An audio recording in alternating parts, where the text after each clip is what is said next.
Hello everybody, Lisa here. Welcome back to my channel, or welcome if this is your first time coming by the channel. I appreciate having you here. Today we are going to do a super fun video. I do these monthly where I like to share the decks that have come into my collection, either because I've purchased them or they were sent for review. We don't have a lot to talk about today, but we do have a few, so I'm probably going to go in much more in depth into the decks that I have to show you, because last time I had a big old pile and this time I have like 3, but I'm really excited about all of them. So we're going to get into it. Without further ado, let's jump on into the decks. Okay, the first one I want to talk about is the Adventure Tarot. First of all, I talked about this deck in a hot takes. Look at the foil detailing on the box. So nice. I talked about this deck in a hot takes video and immediately pre-ordered it after that video. I was so excited about this, and then it took ages to get to me in Canada. I don't know what happened. I don't know if stock in Canada was delayed. I don't know what happened, but it is here now and I'm very excited. This is a Andrews McMeel publishing deck. Comes in a nice 2-piece box. Totally purchased this with my own money. I was really excited about the whole premise when I saw it on my hot takes. I started reading some samples from the guidebook and loved the vibe. So it has a nice sturdy box with a little ribbon bookmark on the inside. We have a nice black and white guidebook, but with large imagery, and it's got a good couple hundred pages, so that's really nice, perfect bound. And then we have the cards, and I was really impressed when I pulled this out of the box. I don't know that I've gotten a mass market deck with this more matte gold gilding on it before, but that was kind of an unexpected little perk. I don't always love the shiny gilding, especially on mass market decks, because it seems to be kind of sharp and like cut at my fingers, but this feels kind of nice. The cardstock feels like it's got some good snap to it. It doesn't feel totally papery and thin, so that's cool. Let's take a look at the cards. So since we only have a few decks, I'm probably going to just do a quick flip through of the whole thing while I chit chat a little bit. And then we'll take a look at the guidebook. So this is a modern deck, and the premise, I always say I'm going to take a look at the guidebook later. I never do. The guidebook is written in very conversational tone. So let's see what it says here about the creator. Hi, hello, welcome. I'm so happy you found your way to this deck, or that this deck found its way to you. Let's see.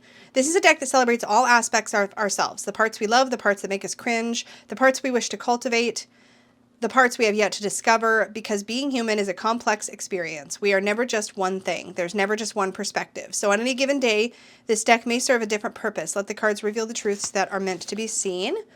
And the premise, as I understand it, is like a road trip. So it's a road trip inspired deck for self-discovery and belonging. There was something else. Let's see. Yeah, the first of its kind, this road trip inspired tarot deck from Elizabeth Sue celebrates the Asian American experience and invites women everywhere to join her on a beautiful journey of self-discovery, acceptance, and belonging. With gorgeous illustrations by artist Jenny Chang, the 78-card deck brings fresh interpretations, iconic landscapes, and a guidebook filled with best friend advice to take you on an epic adventure inside and out.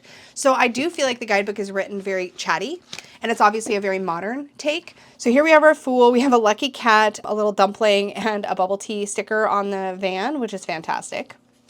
Here's our Magician. So fun. I love the Swiss Army knife for the sword. We have a High Priestess.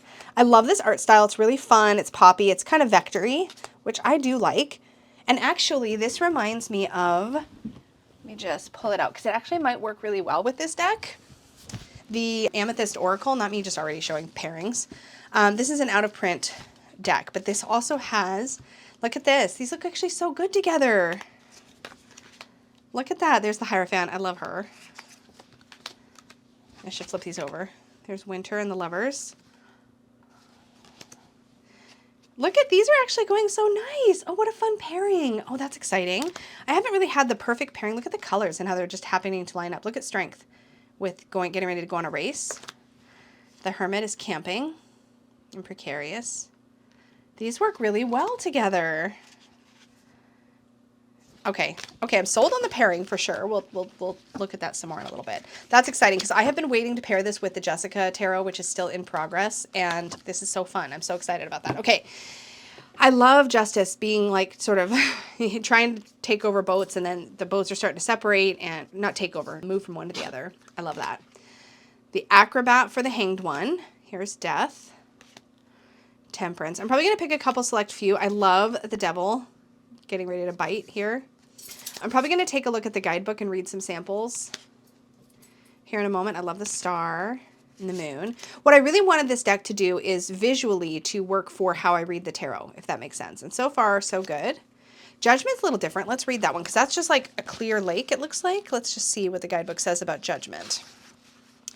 So the essence is discernment and releasing is overriding intuition. So that seems like it's kind of like an upright and reverse sort of meaning, right? Then we have, not all healers have done their healing work. The judgment card implores us to watch out for manipulative people who disguise themselves as spiritual teachers. Oh, that's interesting. It almost feels more like hierophanty kind of. The ones who get off on people's suffering swoop in to make themselves look good and leave you re-traumatized, but call it healing so you can go back for more. This is the most dangerous part of walking this path. It is vital we do it with discernment. Spiritual leadership is a big responsibility, and if healers aren't continually doing their personal work to check their biases, then they put others in danger. To lead with integrity, we must be committed to examining our flaws, defenses, and projections. It is a forever process. The Judgment card is here to help us walk the spiritual path cautiously and deliberately. Allow the perfectly still lake depicted in this card to act as a mirror, reflecting back the truth of a person or situation in your life. With the energy of this card, we're able to sniff out spiritual BS. We allow ourselves to trust our instincts. And perhaps, most importantly, we continue to raise our consciousness while knowing we are never done evolving. That's cool. That's definitely a different take on judgment, but it definitely works. We're evolving by seeing the truth and kind of becoming our own internal compass for what is right and true. Love that. And then we have the world. Now we get into the wands.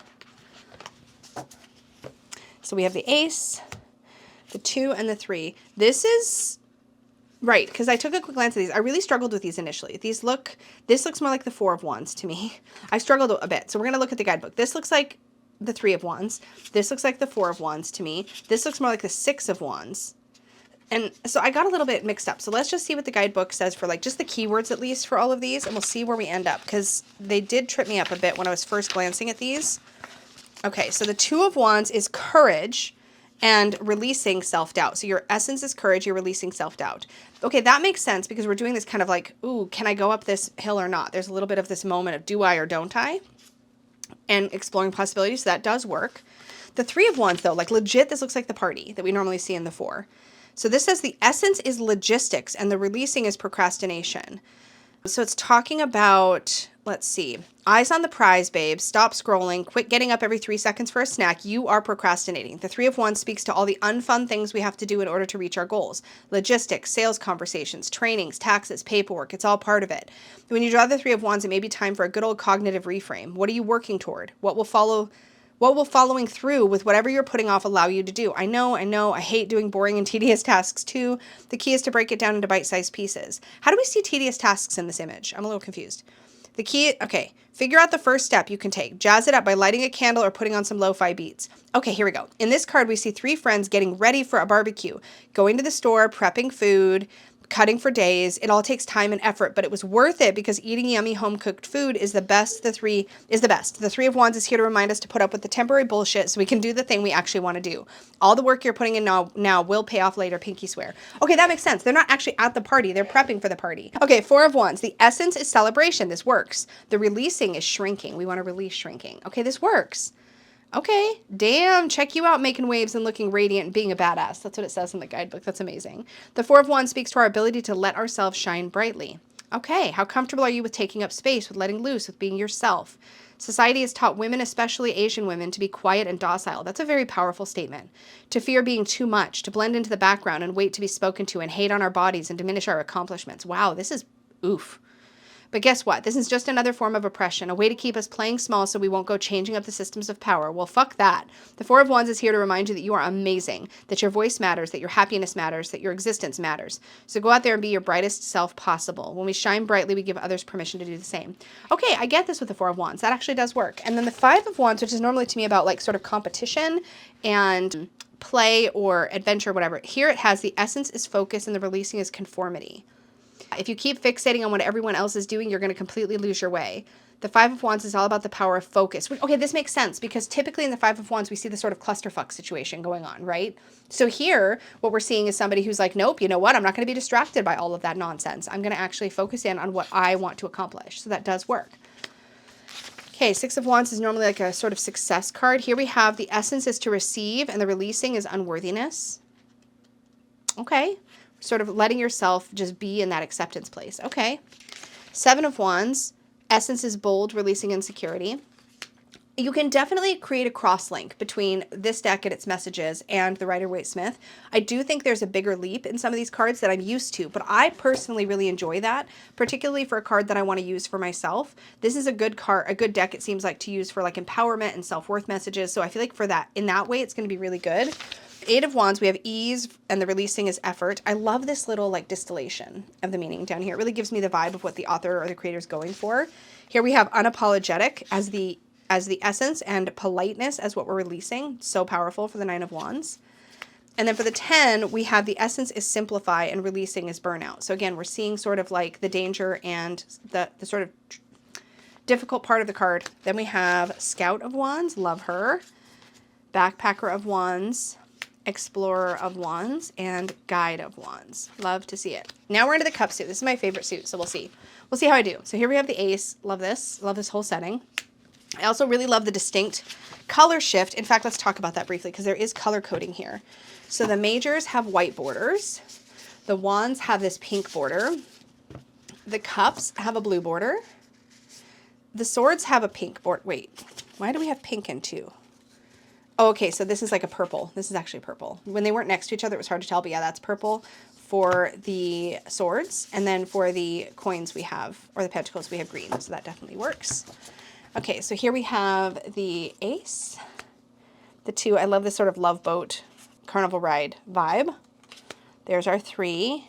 Love that. We also seem to have, I was going to say we have a seasonal energy, but we don't really. We have some sort of like, it feels wintry because of the blues, but it's not actually. These are summer events. This is more cold. But I love the color shift. I love the palette. There's our 4 of Cups. There's our 5. 6, that's so cute. 7, love that. This feels like getting centered. Let's see what the keywords here are, but that feels like getting centered when you're distracted by all the pipe dreams. Yeah, inner knowing is the essence and releasing outside advice. So coming to your own inner knowing. There's the 8 of Cups, which is that leaving energy. And then, ooh, I love the 9 of Cups. Yay! So the essence is take a break and the releasing is striving. So this is very much like a self-care and contentment card. And then we have our 10 of Cups. Love that too. I love all the water and the rainbow. Really dig the art. There's our Page of Cups or Scout, our Backpacker for our Knight, our Explorer. See, I'm not sure about the quartz. Maybe we need to take a moment to see if there's a section here that just defines how the quartz correlate. Hopefully there's a section here somewhere that says that. Okay. There's some spreads. The quartz got woke, it says. So we have Page is Scout. And the vibe in the Adventure Tarot is carefree high schooler. The Knight is the backpacker, and the vibe is sassy teen. The Queen is the explorer, and the vibe is college senior. That makes sense. And then the King is the guide, and the vibe is mature 30s. So that's how they broke down the court cards. Listen to what it says. I'm not a huge fan of the gendered hierarchy of traditional court cards. Cough, patriarchy, cough. So we chose to rename them and give them a more modern flair. That's fun. Okay. I do like when people play with it, right?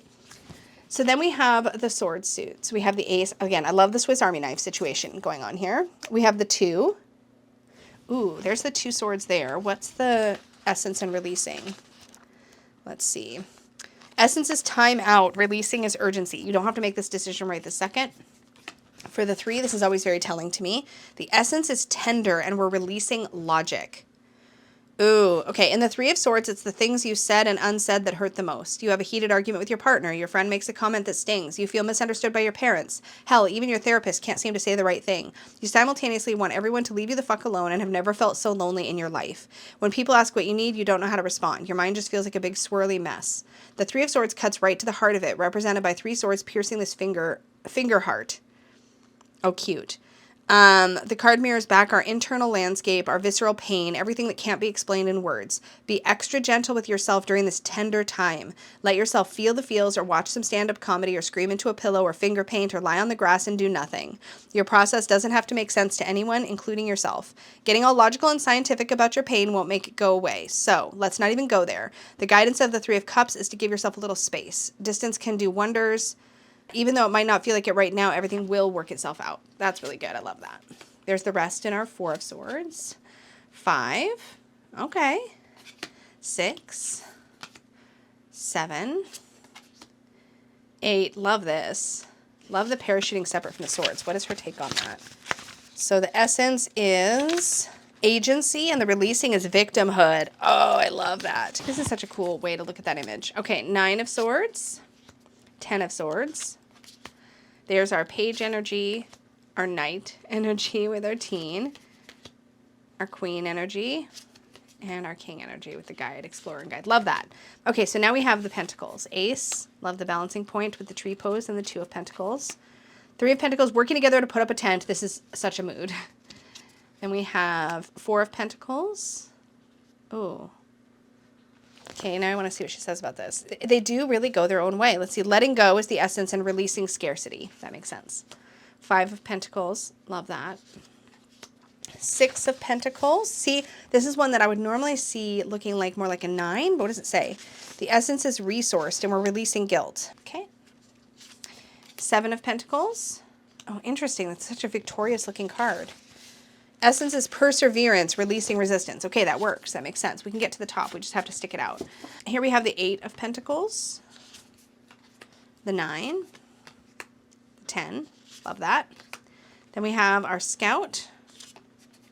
Love the knight energy here. The backpacker. Amazing. Oh, I love her. That's perfect for the queen or explorer of pentacles. And then we have the guide for the king.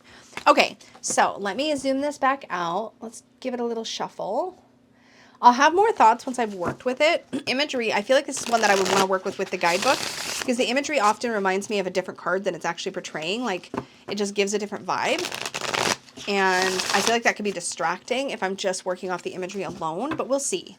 I really want to use this one for myself. I'm going to use it in some member readings probably in May. So I'll do that for Magical Unicorns and up, and we'll see how I feel about it, working with it without like leaning too heavily into the guidebook. But let's just see if I can get a vibe here. In fact, let's just pull a random oracle card. We'll put it in the beginning. So we have Innocence. That's from the Amethyst Oracle. And then we'll pull the Lovers. Love that image. And the 2 of... Wow, okay. That's a cohesive message. Holy, okay. Let's do another one. Let's do Resistance. And we'll just pull the next 2 cards. 8 of Wands. And 7 of Pentacles. Oh, damn. Okay, that's really good because the 7 of Pentacles literally wasn't the... I just said it. Some of you are going to be screaming at your TV, I'm pretty sure. Okay. I say TV like y'all are watching on your TV. Yeah, listen to this. The reverse keyword for the 7 of Pentacles was resistance. I thought so. I didn't want to say it until I double checked. But yeah, that is amazing. And then the 8 of Wands... I couldn't have made that up. That's so cool. Okay, and then the 8 of Wands is ease versus effort. And then we have resistance versus persistence. Like, how perfect is that? Oh, this deck is made to work with this. I'm very sorry about this because this one is currently out of print. I'm so sorry. I'm so sorry. I'm not trying to mess with you, I swear, but it's a deck that I really like but don't have a lot of like decks that I feel like it really works with. And this one is like a perfect pairing. Okay, so we have Creation. Come on. You'd think I set that up. That's wild. This is this deck telling me it wants to work with the Amethyst Oracle. That's amazing. And the 5 of Pentacles. Come on. Creation and the Empress. The synchronicities here are... Anytime I have this kind of experience in the deck, it's usually because the deck is there to show or teach me something. Here we have Time.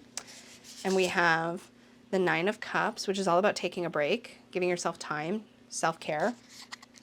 And then we have the 6 of Cups. Look at this, which is all about reminiscing. It's literally about time. I cannot... Okay, we're going to do one more because I'm just like blown away here. Okay, so we have Overwhelm. And the 2 of Swords. What the fuck? This is... Sorry, I'm swearing in this video. I think it's this deck's fault because it has some swears in it. Look at this 2 energy with the Overwhelm and decisions. And like, what? I can't stop. Okay, one more. And then I'm really going to have to move on to another deck because we've got like 2 more decks to talk about. So let's do Protection with the 8 of Swords. Yes. And the 10 of Pentacles. I freaking love these decks together. Okay, that makes me really happy because this is literally this deck. I love this deck so much, but it's been languishing because I've been waiting for Jessica Bott, the creator, to finish the Jessica Tarot, which obviously will pair beautifully with this because it's her art style. But this is literally the most perfect pair I've found in a long time. So that's very exciting. And actually, when I'm looking at these cards and I'm thinking about like what it looks like to lay 3 on the table, I don't think I'm going to struggle. I was worried I would, but I don't think I'm going to. I think there's a lot to visually go off of on the cards by themselves. Yeah. I really don't think I'm going to have any trouble. Yeah, this is great. This is great.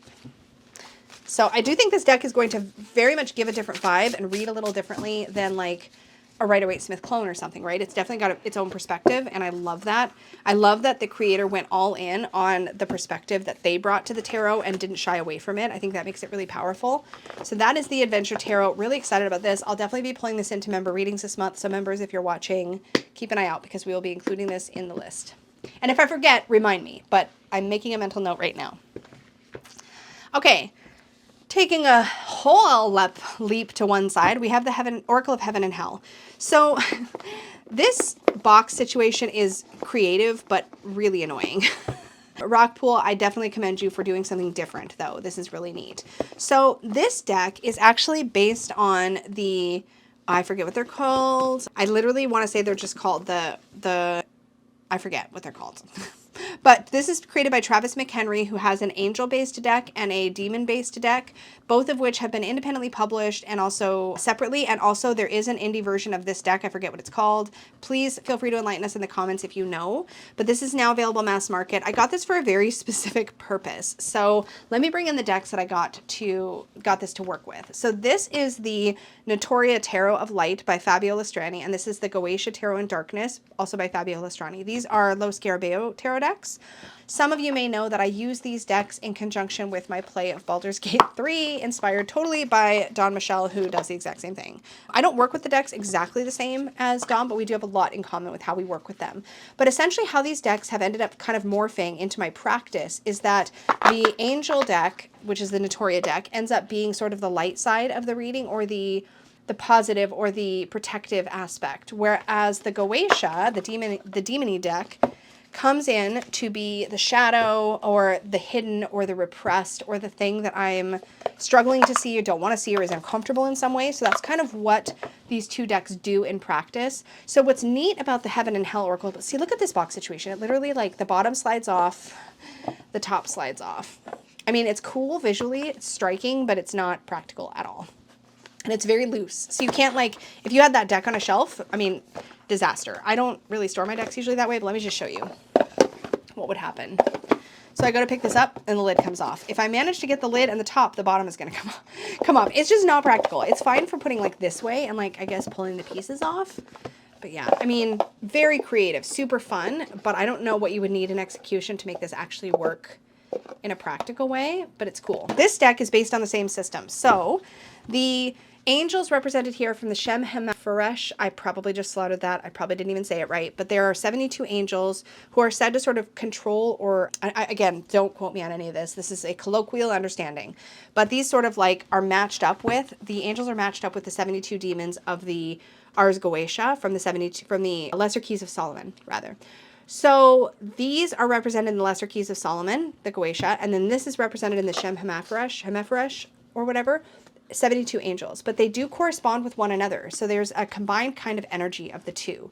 What the Heaven and Hell deck does, because Travis McHenry also has an angel, Shem Hemafaresh angel-based deck and a Goetia demon-based deck. So this brings together the two into a whole in an oracle deck. So these are aligned with tarot. This is oracle. So it's got a nice ribbon lift out. We have this very striking red gilding, but it is that sharp metallic kind. So we'll see how it shuffles.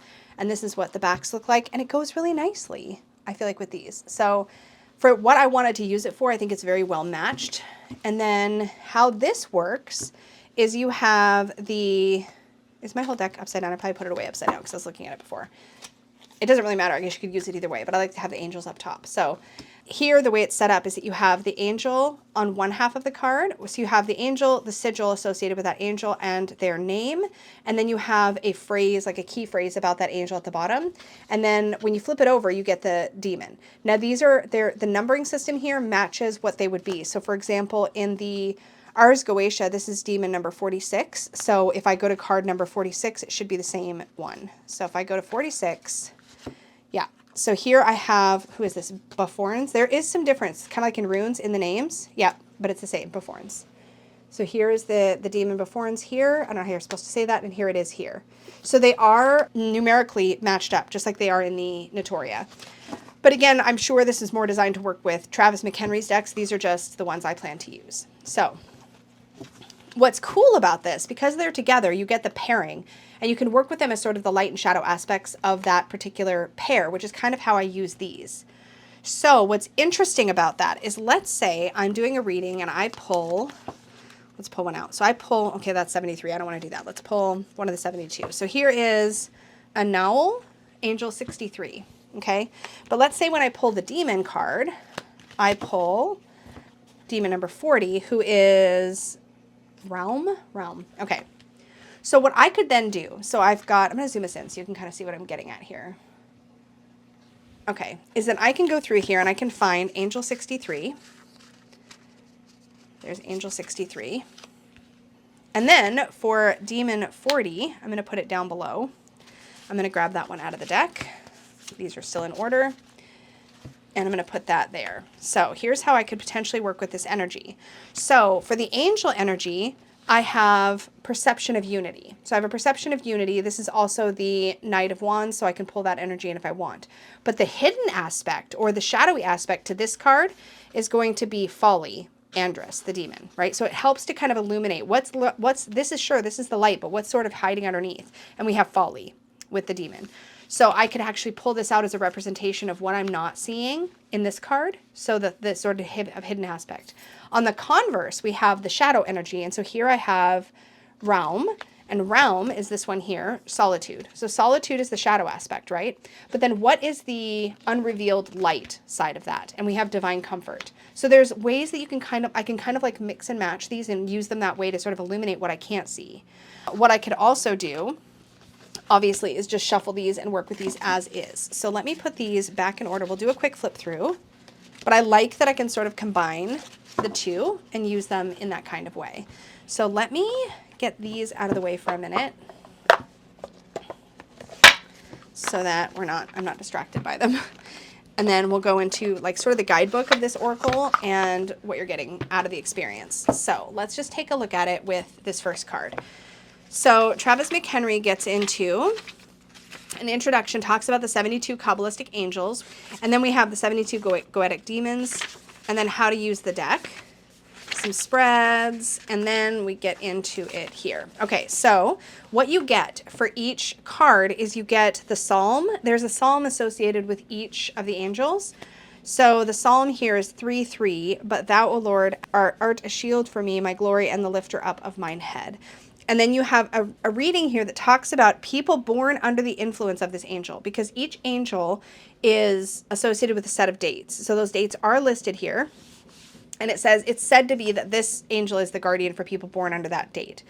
So it says, people born under the influence of Vahuaya have skillful natures, being blessed with great wisdom. Vahuaya, I don't know how to say that, assists you in undertaking and executing the most difficult things. His invocation is made toward the east. Then it says, sole guardians of those born between midnight and 12:20 a.m., moral guardians of those born on March 20th, May 31st, August 11th, October 22nd, or January 2nd, and physical guardian of those born from March 20th to March 24th. Then on the demon side, it'll say, the first principal demon, Baal, is a king who rules in the east. He gives you the power to be invisible and can control the weather and bring pestilence or cure disease. So this is the demon information. He's also skilled at fighting snakes and may be invoked against them. He was a great god in the land of Canaan. Sorry, y'all. Where he was called Baal and had many temples devoted to his worship. He rules over 66 legions of infernal spirits and appears in diverse shapes, sometimes like a cat, sometimes like a toad, sometimes like a man, and sometimes all of these forms at once. He speaks hoarsely. Servant of those born between March 20th and March 24th. So it's just kind of an interesting way to look at it. Now, I'm kind of reading between the lines because I'm not working with these as entities at all. I have zero interest in doing that. What I am doing is looking for, almost like in a bibliomantic way, what is the message here? What would this tell me? So new beginnings and anger are good keywords for me to use as jumping off points. I'm probably not going to use a guidebook a ton, but I will. I mean, I want to be able to see. But that is kind of how it's formatted, right? So you can kind of look at either. Now, naturally, you could shuffle this deck so you'd have some reversals, and then depending on whether it's reversals or not, in fact, that's probably a really cool way to work with this energy. But let's do a quick flip through of the cards. Love and wisdom and immorality. I'm not going to try to read the names. Creation of all things. Ingratitude. Divine power and delay. And they're not opposite concepts. Not like we would see normally in like a tarot upright and reversed. They're sort of correlated in some way. You can draw a thread between them, but they're not at all exact. So here we have rectification and we have unrestrained living. The light of understanding versus ambition. Patience versus laziness. Divine blessings and blasphemy. Divine forgiveness and deception. Divine grace, laziness and neglectfulness. Victory and jealousy. Refuge and finding peace versus indiscretion and lie telling. Loyalty, and we have, I have to flip it upside down, wastrels and vagabonds. Truth and justice, false testimony. Purification, religious and general conflicts. Loyalty versus treason and revolt. See, these seem very correlated, right? Revelation versus atheism and the rejection of spirit. Justice versus scandal. Fruition, the realization of dreams versus forgetfulness and release of unpleasant thoughts. Did I do that right? Yeah.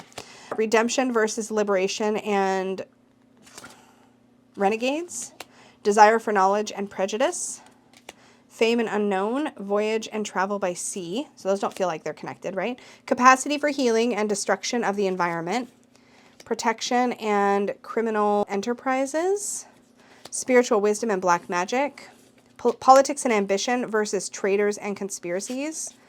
Propagation of light versus slavery and bondage. Longevity versus catastrophe and haste. Liberation versus fanciful belief and hypocrisy. So you get the idea. I don't think I'm going to actually go through all of them because it's getting a little repetitive for me to just read them. But these are how they're set up. So I might, just for funsies, shuffle them just to see kind of what that would look like potentially in a reading if we pulled, like, let's say 3 cards and we shuffled the reversals or the demons in. Let's see how this is to actually shuffle. I don't normally shuffle reversals in, so we'll see. The gilding's a little bit... Nope, I did it the wrong way. I gotta do it this way. It doesn't feel very stiff. Like, I don't like the way the gilding feels, but it looks really cool. That way, I have to like retrain myself how to shuffle if I want reversals to come in. Okay, so that way. And we'll do one more.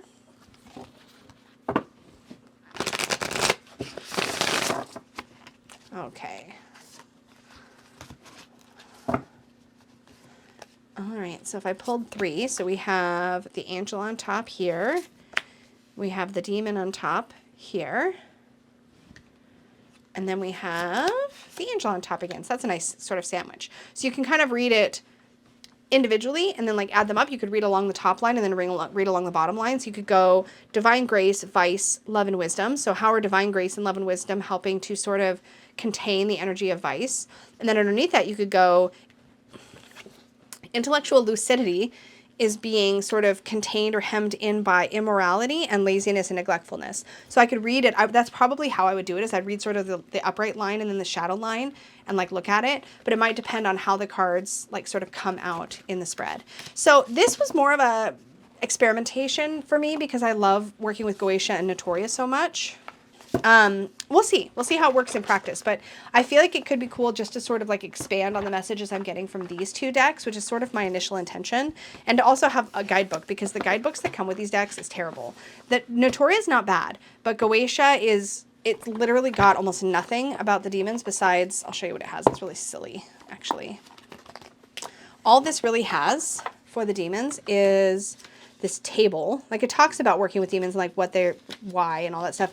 This table is teeny tiny. This font size must be like a 4 to 5 point font size. It's so tiny. And you have this like table where you can basically get the demon number and name, what tarot card is the association, a keyword, another kind of keyword sort of theme, a planet, a sign, and another tarot card reference. It's not very helpful is the punchline there. It's not very helpful at all. So having this book gives me a little bit more to dive into. And I do have another book I can reference as well, but it's a PDF. I think it's called Angels and Demons. And it's got some more you can expand on if you're looking for a message. Oh yeah, I forgot. This is that weird box thing. So yeah, the box is really impractical. I'm going to have to figure out a bag or something for this because I do not love this situation at all. But it's still really cool. So I bought that to check it out. So I'll put that over to the side. I'll put these decks away because I don't need them right this minute. Let me interrupt my own video with my own personal plug. Did you know that my deck is currently funding on Kickstarter? We are doing so well. So at the time I'm filming today's video, the Unicorn's Journey Tarot, which is the deck that I created with illustrations by talented artist Francesca Paocchi. This is the deck that I created to be a self-worth companion deck all about self-acceptance and personal growth and self-actualization. This deck is currently well funded on Kickstarter. It actually met its funding goal in less than 3 minutes, which was astounding. It funded during my live launch party, which was amazing. And during that live launch party, we actually hit the first 4 stretch goals, which is incredible. So this deck will have a magnetic wraparound box. It will have beautiful holographic silver foil details for the backs of the cards. It will have colored card edges that match the backs of the cards. And actually, it also has reached the stretch goal as of right now, the 5th stretch goal, which was to be able to produce the Mystic's Magical Journey children's book, which tells the Mystic's story. The Mystic is the main character of the deck, the unicorn. Tells Mystic's story through the major arcana. I don't know why I'm doing that. I'm so hyper. Tells Mystic's story through the major arcana from Fool to the World in rhyming couplets that are age appropriate for kids starting at around, I don't know, 4 or 5, even younger, I don't know, all the way up until those of us who are young at heart. And we'll have big, beautiful pictures of the majors in the deck, but it will not have the major titles or reference tarot in any way. So it's age appropriate for kids of all ages. It is just really about telling Mystic's story about self-worth and self-acceptance. So I'm very excited that's going to be available as well. It is an add-on in the Kickstarter right now, and the price on it is $9 Canadian, which is an exclusive price to Kickstarter. I think that works out to be about $6.50 or something US. It's very inexpensive. It'll be around A5 size, soft cover, glossy, scratch-resistant cover, and art pages, full color on the inside. I'm very excited about it. So that's a fun little add-on that we have unlocked because we hit the stretch goal for it. So we are currently working towards the stretch goal to be able to have stickers included for all backers. If you want more information on that, make sure you go look at the campaign. You can see previews of the children's book cover, a rough mock-up. Don't hold me to it. But well, you can see previews of that. You can also see previews of the sticker pages we're currently working to get. The deck does come with a full color guidebook that has color-coded page edges for the minors and the majors, as well as bit of Mystic story, a description that links the card to the Rider-Waite-Smith and explains the symbology on the card, and then we have upright and reversed, and a self-worth message. So very excited. This is just a test print of the guidebook, but the original will have a matte cover, and the cover design will change somewhat, but it's pretty close. So very excited about this. If you are interested in Unicorn's Journey Tarot, please do go and back the deck. The prices for everything on the Kickstarter are exclusive to Kickstarter, so once the campaign is over, those prices will go up. So this is your time to snag the best deal. And it is available in 2 sizes, a standard size and a mini size that is pretty much exactly the same size as a low Scarabeo mini. This is the example I've been giving, but it should be about that size for the mini version of the deck. So you can get an idea of the 2 sizes available. The mini will also come in a magnetic wraparound box because we hit that stretch goal. So very excited about it. Can't wait to see how the campaign shapes up. I'm really excited. I'm so happy we're funded and it's going to happen. Everything's basically done. We're just finishing the layout of the children's book over the next few weeks, and then we'll be basically good to go for me to order proofs from the printer. So stay tuned. I will keep y'all posted on the progress of the deck, and let me get you back to the video. This next deck was sent to me for the purposes of sharing it with all of you. Let's talk about it. It is the European Goddesses and Spirits Oracle deck by Johanna Pohl.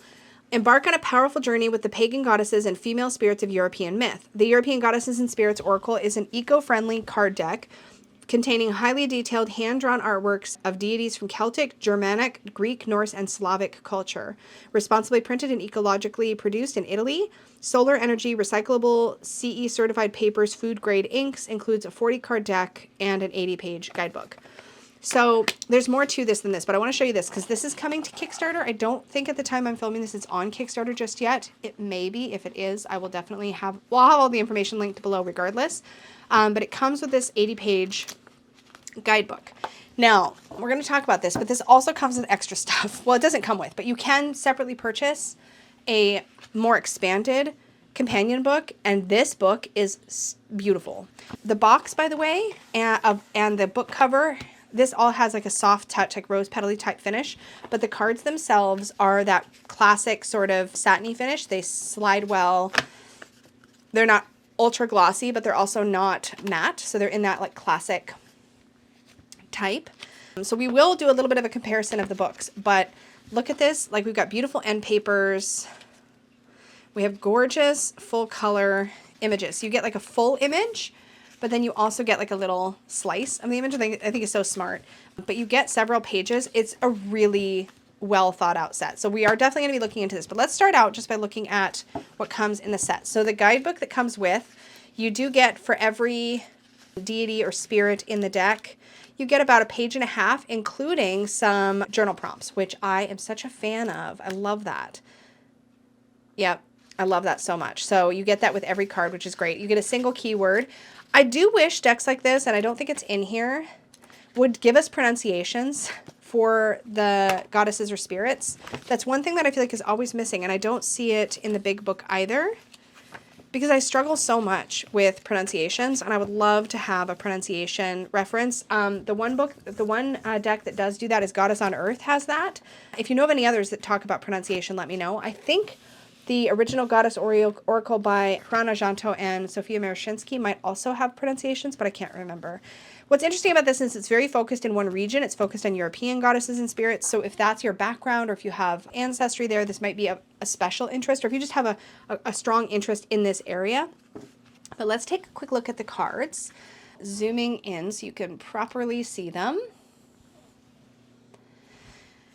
These are so beautiful. I do wish there was a keyword on the card to go with the goddess or heroine or spirit, but look at this. Like when you see these next to each other, it's important that you notice that, well, it was important to me to notice, I guess I should say, that we see more intense warrior-y or shadowy figures represented. Aphrodite, Aryan Rod, I love that she's spinning. Artemis, love that. RTO, I don't know all of them. Baba Yaga, love that image of Baba Yaga. She seems almost like she's made of wood. Really cool. Badu Henna, look at that really fierce Branwen. So the Welsh, the primary Welsh pantheon, we have Aryan Rod, okay, Branwen, and then we have Bridget, Irish, the Cailleach, Caradwen, Circe, Demeter, Jiwana, Air, maybe, Frigg, Freya. I do like this art style. Gaia, love her. Look at this. Look at how fierce that is. She's got like blood on her hands. Yes, thank you for not shying away from the intense in this. Hecate, Hel, Hestia, Holda, Idun, Marzana, Myliki, Mokosh, the Morgan, Nihilenia. Look at the face on her doggo. So cute. Nematona, the Norns, Nyx, Persephone, Ran. What's in the skull? A fish. Oh, she underwater? Oh, cool. Rhiannon. So yeah, I think that's it for the Welsh. The main Welsh from the Mabinogion are in here. Skadi, Sol, and Tuanatar. Ooh. Okay, so these are talking about archetypes that are present. And oh, this is neat. Okay, so within this deck, there are archetypal groupings. So kind of like you could see them sort of like mini suits. So, okay, there's 40 goddesses who are in turn divided equally into 8 different archetypes. These archetypes are fluid. One goddess does not only embody one archetype alone, but several of them, often at the same time. Goddesses and spirits are just as multifaceted as humans. Therefore, the archetypes assigned to deities in this deck are mere suggestions, not printed on the cards for the reason that they should not dictate or limit your possibilities in how to engage with the goddess's different aspects. Okay, so let's Let me just take a minute. I'm going to sort this into their archetype piles, and I'll be right back.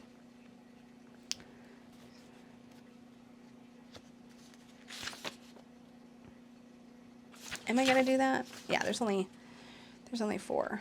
So we have Caradwyn, Morzana, Ran. Okay, so let's find Caradwyn. They're in alphabetical. Caradwyn, Morzana,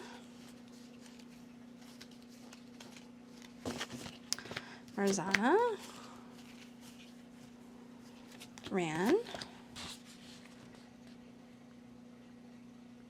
Nyx, and Tuamatar. Okay, and Nyx. And Nyx. Okay, and Tuamatar. Okay, so that's archetype pile 1. Okay, then we have Budahenna,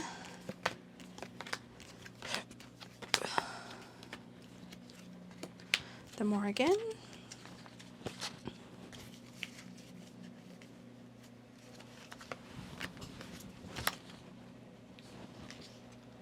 Helenia, Rhiannon, and Scatty.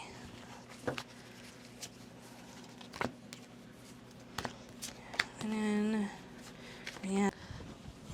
Okay, so I've sorted them into their archetypes because I couldn't help myself. So here's where we're at. So this is what the archetype wheel looks like. I pulled it out of the bigger book, but it is printed in the little book as well. So we have the leader, the witch, the untamed, the lover, the virgin, the mother, the dark, the sage. And they're each kind of corresponded, or these spokes on the wheel rather, are corresponded to moon phase. So for example, the witch falls between the full moon and the waning crescent moon. The untamed falls between waning crescent and the third quarter moon. Third quarter moon. And then the lover falls between third quarter and waning gibbous. There's a misprint here because that's supposed to be mostly dark. That's supposed to be the waning gibbous, but it literally looks like the waxing gibbous. That's supposed to be black with white on the inside. Is it the same on the... Yeah, so that's just a misprint. That's supposed to be waning gibbous. You can tell by the way that moon goes. And then we have the virgin between waning gibbous and the dark moon. And then we have the mother. This is so interesting because these moon phases are kind of opposite. Witch, untamed, lover, virgin, mother. I feel like this is actually supposed to be the waxing side. So maybe I'm looking at it wrong. Hold on. If the dark color is the full moon, then this would make sense for this to be the mother. The virgin and the mother. Yeah, so this has got to be the full moon. So this has got to be the new moon, waxing crescent for the witch. And so new moon to waxing crescent. Let me try this again.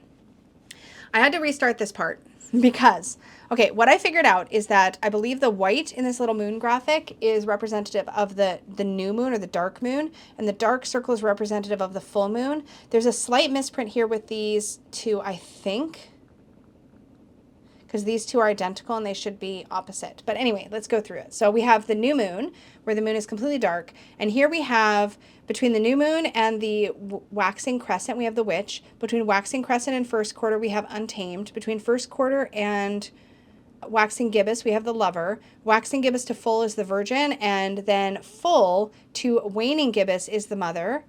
Waning gibbous to third quarter is the dark, which makes sense. Third quarter to waning crescent is the sage, and then waning crescent to maybe, I don't know, leader. I don't know. Somebody help me with the moons. I'm struggling a little bit there. But anyways, that was just a geeky side note because I don't think she talks about the moons in here. So that might just be a decorative thing and I might just be taking it too literally. I don't know. But anyways, we have these 8 categories. So let's go through them. So we have first the dark, transformation and death. So in transformation and death, it says, the dark is in charge of the endings that are necessary before any new beginning can take place. Her themes are life and death, and her specialty is transformation. The dark can be your ally for venturing out into uncharted territories and your mentor for practicing how to unpack and release your fears. So here we have the keywords for this archetype are bitterness, compassion, cycles, darkness, death, despair, farewells, loneliness, rebirth, safety, shadow aspects, and uncertainty. So we have Caradwyn, Morzana, Ran, Nyx, and Tuamatar in this archetype. And again, she said these aren't hard and fast rules. They're just like guideposts, right? So then the next one is the leader. This is action and courage. The leader is connected to swift action, self-confidence, protection, and balance. Uniting aspects of the warrior and the queen within herself, she can help you adapt to difficult circumstances, draw strength from the inside, and discover a sense of inner peace. The leader can guide you in unearthing your courage, establishing personal boundaries, and taking charge of your own life. So here we have aggression, boundaries, confidence, exploit, flexibility, grit, haste, impulse, power, resilience, self-reliance, strategy, and strength. And we have Baduhena, the Morrigan, Nihilenia, Rhiannon, and Scotty. So next we have the lover. This is connection and love. And this one says, the lover can guide you in different matters of relationships, both with yourself and with others. She's concerned with all the diverse kinds of love, kinship, and human connection. She teaches empathy, compassion, and acceptance. The lover can help you in cultivating and evaluating the relationships in your life and assist you in opening your heart for love. Keywords are acceptance, dependence, devotion, endurance, interaction, loyalty, manipulation, obsession, self-worth, support, trust, and union. So here we have Ain, Aphrodite, Frigg, Persephone, and Sigyn. So for these next ones, I'm just going to read the name of the archetype. So for the mother archetype, we have Artio, Demeter, or Demeter. Demeter? How do you say that? Gaia, Mokosh, and Nematona. Those are the mothers. Then we have the sage for wisdom and inner healing. We have Branwen, Air, Holda, Hel, and the Norns. Then for the untamed, we have Angerboda, the Kaliak, Jiwana, Myliki, and Soul. And then our last two categories are the virgin and the witch. So the virgin is self-focus and curiosity. We have Arianrod, Artemis, Brigid, Hestia, and Idun. And then finally for the witch, which is power and independence, we have Baba Yaga, Circe, Freya, Gulveig, and Hecate. So really, really cool to see it kind of broken up into these different categories. So let's take a quick look at the two different guidebooks. The one that comes with the deck, the regular one, and then we'll also look at the bigger one and see if we can kind of point out any differences. Did I lose the smaller one? Okay, there it is. So in the smaller one, you get an intro, how to work with the cards, the archetype information that I just read you. That seems to be the same. And then you get, for the card meaning, you get 1, 2, 3, 4, about 5 paragraphs, and then you get 3 journal prompts. Yeah, roughly 1, 2, 3, 4, in that ballpark, right? So you get about a page and a half plus 3 journal prompts throughout. And then near the end, is there anything lurking about in the back? No. And then you dive deeper with the companion book. Okay, so then for the companion book, so beautiful. So you get the preface, the introduction, how to start working with the cards, the divination approach, the same archetype information. I don't want to spoil the spread, so I'm going to skip ahead here. And then you go right to the goddesses. So now you get a full page artwork, you get a full page with the themes. You also get a section that kind of dives deeper into the theme of this goddess. So here we have like sort of an overview of Ain, the goddess Ain. I wish there was a pronunciation. But anyways, then you have a page here on sovereignty. So this talks about how she's a sovereignty goddess and talks about that. And then there's the 3 journal prompts here. So you get sort of a deeper dive into the layer of working with her. Then you get some correspondence. So this is I see what she's done here. So she has the themes. Then she has the divination personal message on this page. Then she has devotion, inspiration for ritual on this page. So you have, connecting with her, you have some correspondences, fire, meadowsweet, and fairies. So everyone has this format. So you have like sort of information about the goddess or spirit. You have the divination or personal message with the journal prompts. And then you have the devotion, which is going to give you some correspondings for how to connect with this particular goddess.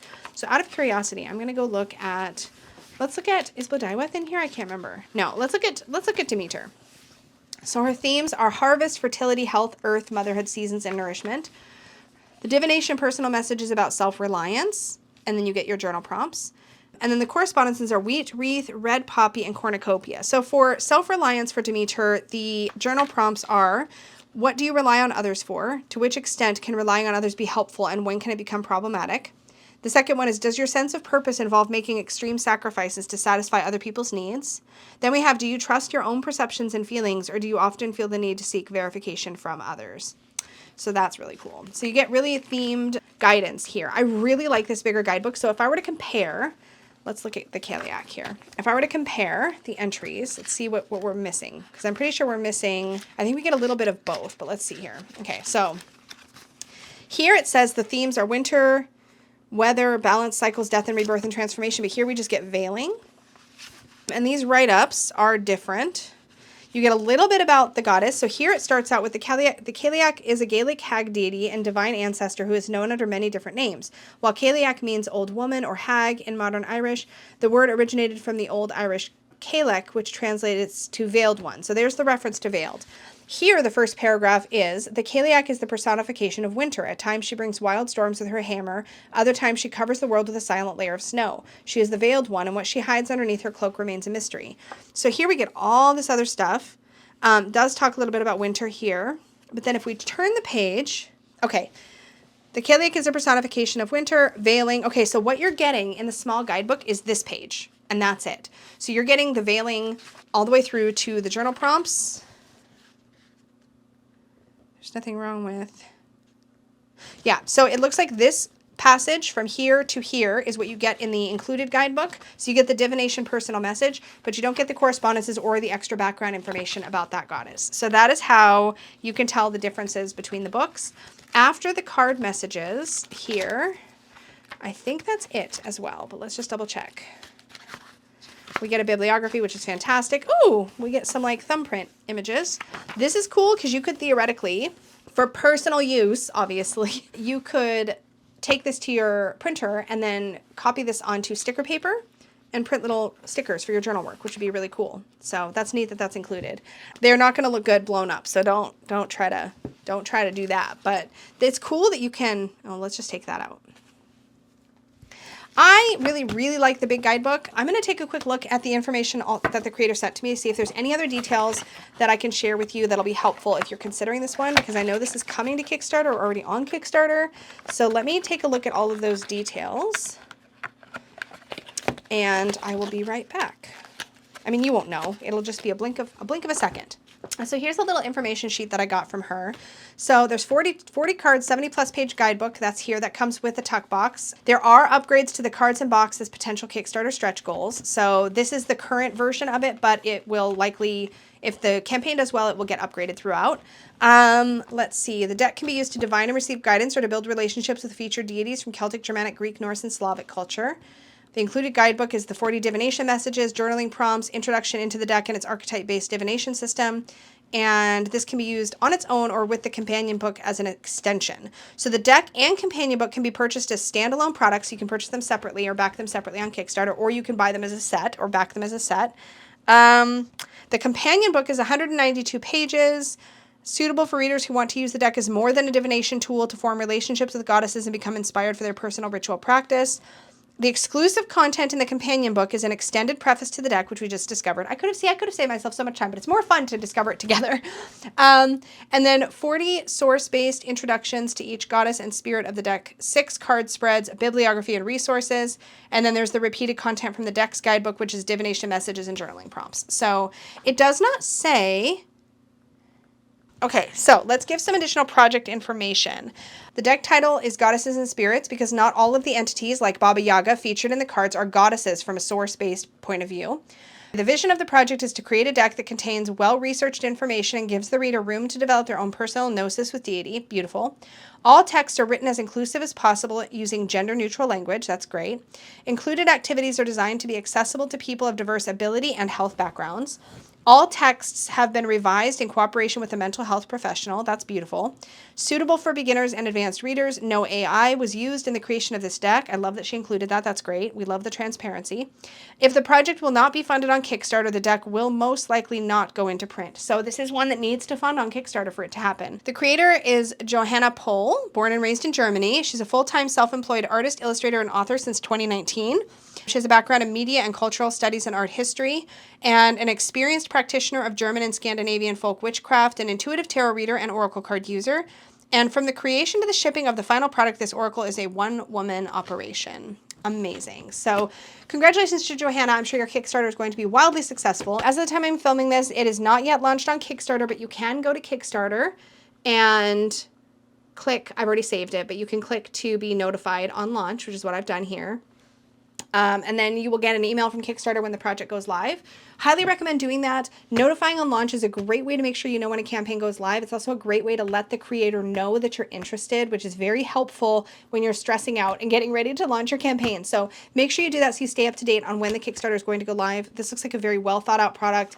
It's fully done. As you can see, everything's been finished. So she's got a full, beautiful book. Everything's ready to go. So very well prepared package here. I was really excited to get it as a reviewer, but that is what we've gotten today. So in the last month or so since I've done one of these, we got the European Goddesses and Spirits, the Adventure Tarot, and the Oracle of Heaven and Hell. Thank you so much for joining me, and until next time, may your magic always shine from the inside out.